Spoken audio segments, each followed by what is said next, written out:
Hello guys, magluluto pala ako ngayon ng fried rice with seafood.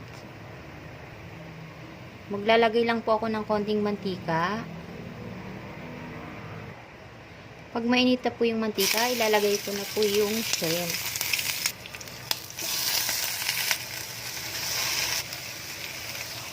Isasabay ko na rin po yung tahong. Hintayin ko lang po maging orange yung shrimp. Pag orange na po, saka ko po ilalagay yung squid. Mas mabilis po kasi siyang maluto. Haluin lang po natin saglit, mga 30 seconds. Tapos, maglalagay po ako ng butter. Hintayin ko lang pong matunaw yung butter bago ako maglagay ng asin at ground black pepper. Asin, ground black pepper. Tapos, hahaluin lang po.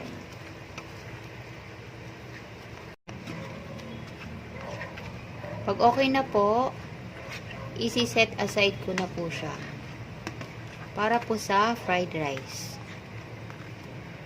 Yung kanin po pala, hinaluan ko po muna ng tomato sauce. Imimix ko lang po yung kanin sa tomato sauce. Sa isang kaldero, mag-init po ulit ako ng mantika. Tapos, magigisa po ako ng bawang at ang sibuyas.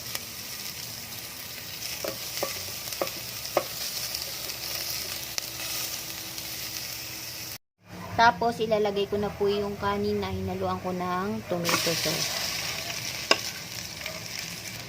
Pa-konti-konti po muna.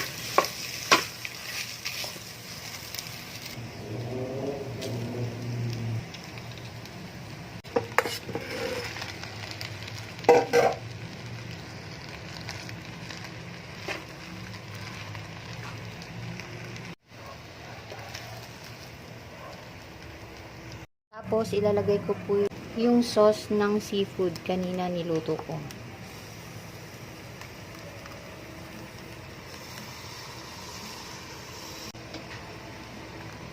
Hayaan ko lang pong ma-absorb yung sauce ng kanin. Pag na-absorb na po, titimplahan ko po ulit ng asin at ground black pepper. Tapos, haluin ko po ulit. Kapag okay na po, saka ko po ihahalo yung mga seafood kanina.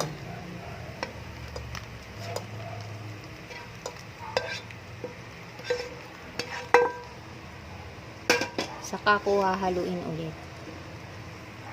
Ayan guys, okay na po. Ready to serve na po.